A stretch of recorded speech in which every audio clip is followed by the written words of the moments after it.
information from that. I'm ready to show this thing off and put it up against some bosses. As we can see, it has 9 million? How many zero? 1 0 2 0 3 0 4 0 5 and then 6 7 8. So that's like 927 million.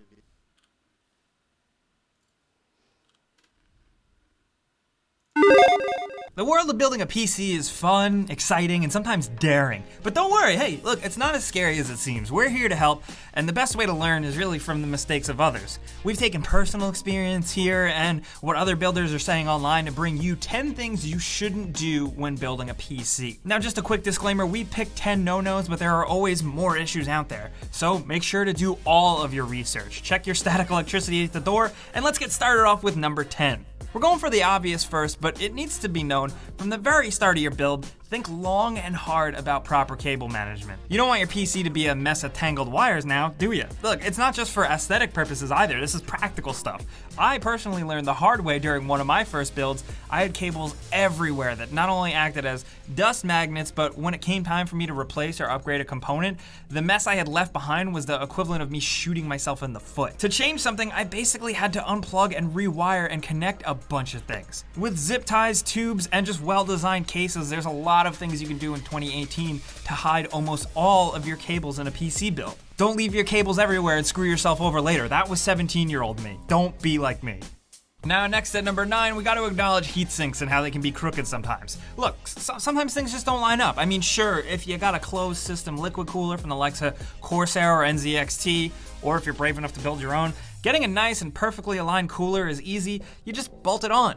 Air cooling setups tend to be a bit more finicky though, as you'll inevitably need to bracket it down to the board while it's sitting on the CPU with some thermal paste. This leaves room for it to budge and shift slightly while tightening it down, and if you're unlucky enough, like me sometimes, you get a tower cooler that is just a few degrees off from being perfectly aligned. While I know this may not be a thing to bother most people, I know it bugs the crap out of us here, and I'm sure there are others who are out there who are striving for the perfect PC build that feel the same way, and we're really just trying to make a bigger point here in terms of screwing things down and lining things up. Make sure you do it right. With certain components and certain attachments, if you don't like the way it looks, it is worth taking the time to go back, redoing it, and getting it just right. Of course, it also needs to be said that by going back and redoing things, you need to be extra careful. Go easy on screws, you don't want to strip them, and basically you just don't want to rush any aspect of the build, and I think a crooked heatsink is the perfect way to point out that example.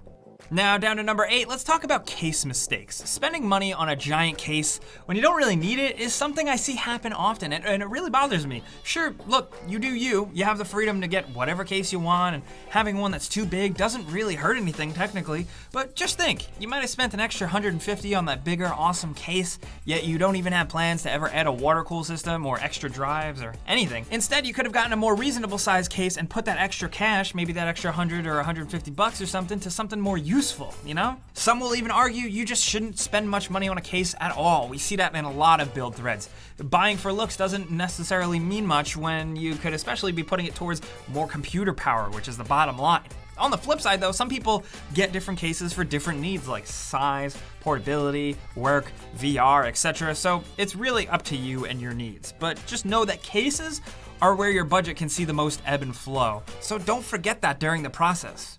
Now, next at number 7 in our research, we saw a lot of people making this mistake. Don't screw up the installation of the motherboard stand-ups. Or even more accurate, don't just skip them altogether or forget them. For the safety of your build, the motherboard needs to be raised off of the surface of your case. And to do that, you just typically install the little riser screws anywhere, usually from like 4 to 12 of them, into a case so you can place the motherboard on top, just like so. Forgetting them or thinking you can skip them is a first-time build rookie mistake. Along with that, just install them right. Make sure they're compatible with your case and screw in properly. Don't strip any screws, and definitely make sure they line up with the notches in your board. You don't want a crooked or weird motherboard. That could cause problems down the line.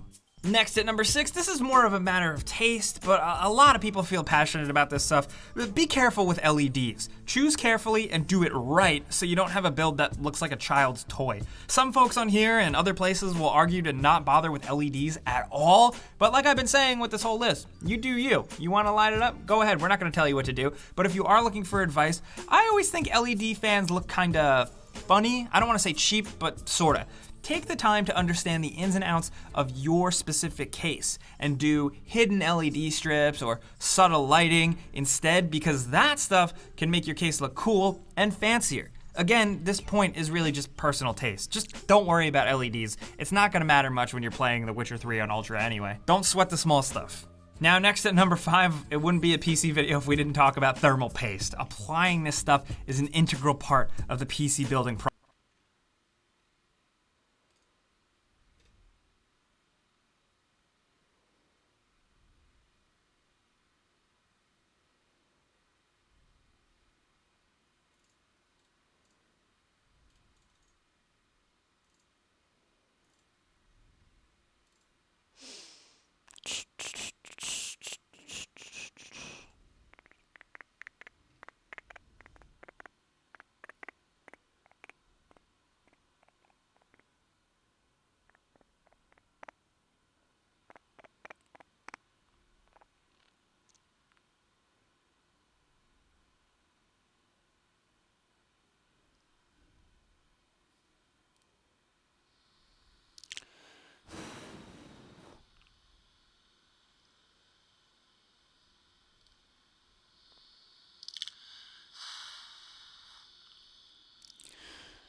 Yo, what's up, stream? We're about to watch some Fortnite.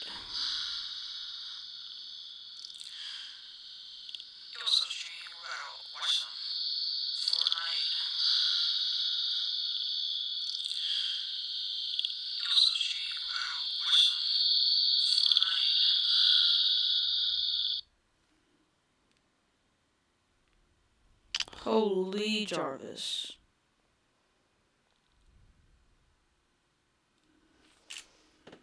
Jake needs to stop streaming.